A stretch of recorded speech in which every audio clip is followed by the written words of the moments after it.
नमस्कार, मेरे YouTube channel पर आपका स्वागत है। आज हम रजनीकांत जी के जीवन से संबंधित कुछ प्रेरणात्मक बातों की चर्चा करेंगे और यह स्वयं रजनीकांत जी ने अपने एक इवेंट में कहे थे और उनके यह विचार दैनिक भास्कर के उज्जैन संस्करण में 16 मार्च 2025 को लाइफ एंड मैनेजमेंट कॉलम में प्रकाशित हुए और उसका शीर्षक है, जब भी कोई परेशान करे, चुप रहकर अपने काम में लगे रहना सबसे बड़ा रिएक्शन है। हमें कोई असंतुलित करने का प्रयास करता है, परेशान करने का प्रयास करता है, उससे उसे खुशी मिलती है। तो हमारा रिएक्शन क्या होना चाहिए? बस रजनीकांत जी के इस पूरे प्रसंग से ये प्रेरणा मिलेगी कि आप चुप रहकर अपना काम करते रहिए। आपका वो रिएक्शन ही सामने वाले को बहुत बड़ा जवाब होगा और आपके उस प्रयास से आप उसके प्रति नकारात्मक दृष्टिकोण रखेंगे और अपने लक्ष्य से हतोत्साहित भी नहीं होंगे।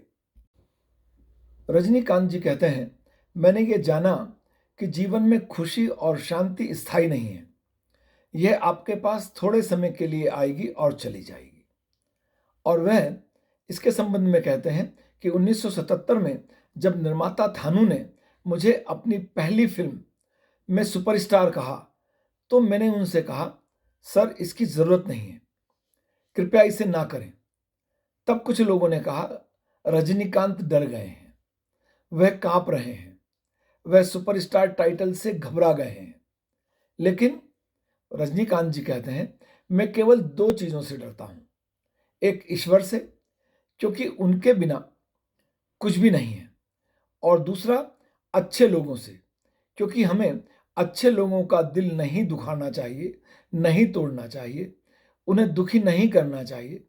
अच्छे लोगों की बद्दुआ असर करती है और जीवन भर पीछा करती है। बहुत बड़ी बात है रजनीकांत जी की कि आप अच्छे लोगों के विचारों से प्रभावित होइए, उनसे सकारात्मक दृष्टि प्राप्त कीजिए। पर भयभीत अगर होना है तो केवल दो ही लोगों से, ईश्वर और अच्छे लोग, क्योंकि अच्छे लोग आपके जीवन में आपकी बहुत सहायता करते हैं। पर यदि कभी वह दुखी होते हैं तो उनके द्वारा कही गई कोई बात हमारे जीवन में कोई नकारात्मक असर भी डाल सकती है। 1977 में शिवाजी सर हीरो थे और कमल हसन अपने कैरियर के चरम पर थे। उस वक्त अगर रजनीकांत जी कहते हैं कि मैं खुद को सुपरस्टार कहता, तो यह उनका अपमान होता। तब बहुत विरोध, नफरत थी, लेकिन नफरत और विरोध मैंने झेला। वह नफरत और विरोध उनके लिए एक सुनामी की तरह था। वह कहते हैं कि आज के युवा नहीं जानते होंगे, क्योंकि तब सोशल मीडिया या इतने सारे सोशल मीडिया प्लेटफॉर्म चैनल नहीं थे। वह कहते हैं कि इस विरोध से एक आग पैदा हुई और इसी आग की वजह से मुझे कई फिल्में मिली और वह आग आज भी मेरे अंदर जल रही है। मैं इस एक लाइन को वापस से रिपीट करना चाहूंगा, वह आग आज भी जल रही है। रजनीकांत जी बहुत सफल अभिनेता हैं, संतोष कर सकते हैं, घमंड कर सकते हैं कि मैंने बहुत सफलताएं प्राप्त की हैं।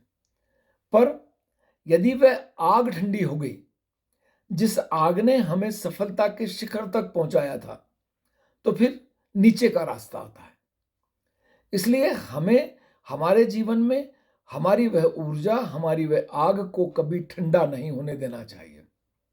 वह कहते हैं कि विरोध और नफरत सिर्फ मेरे लिए नहीं, यह हर किसी के जीवन में होता है और वह आपके स्कूल, कॉलेज, ऑफिस, हर जगह आपको देखने को मिल सकता है।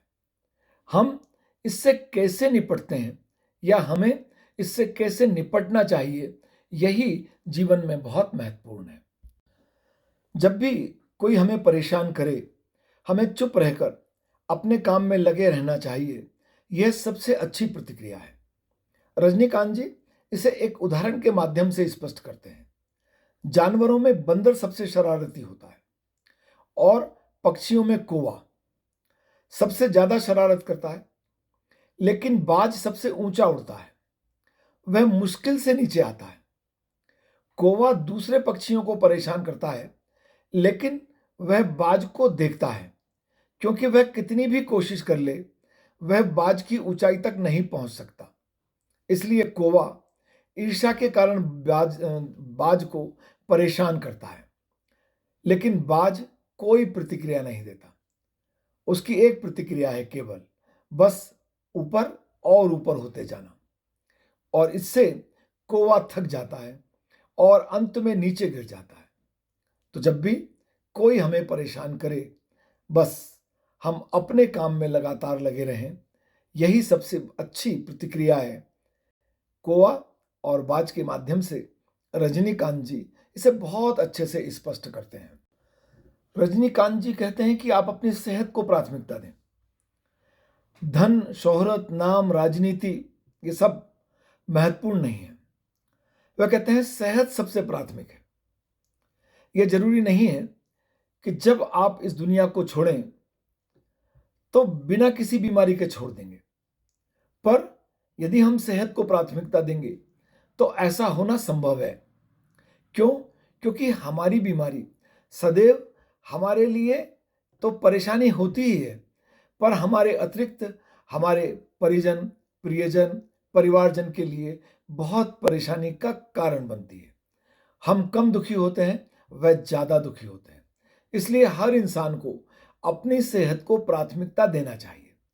आप स्वस्थ रहेंगे तो बिना किसी बीमारी के इस दुनिया से प्रस्थान करेंगे, इस दुनिया से विदा होंगे, और इस दुनिया से बगैर किसी बीमारी के, बगैर किसी कष्ट के स्वयं को और दूसरे को दिए बगैर चले जाना, इससे बड़ा स्वर्ग कुछ नहीं है।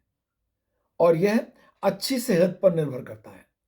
रजनीकांत जी कहते हैं, जिंदगी के सार में मैं यह पाता हूं कि खुशी और शांति स्थायी नहीं है। वह कहते हैं, मैंने सब देखा है, पैसा, शोहरत, नाम, राजनीति, आप कितना ही कर लें, खुशी, शांति थोड़े वक्त के लिए आएगी और चली जाएगी, पर सेहत आपके साथ सदैव रहने वाली है। इसलिए सेहत को इस प्रकार रखने का सदैव प्रयास करना चाहिए कि जीवन के अंतिम चरण, प्रस्थान तक भी हम किसी के कष्ट का कारण ना बने। रजनीकांत जी कहते हैं, गुस्सा भी कमाल की चीज है। गुस्सा होना चाहिए। गुस्सा आपसे वह करवा सकता है जो शायद टैलेंट भी नहीं करवा सकता।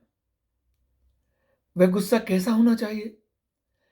किसी भी इंडस्ट्री में टिकने के लिए आपका मेहनती होना, समझदार होना जरूरी है।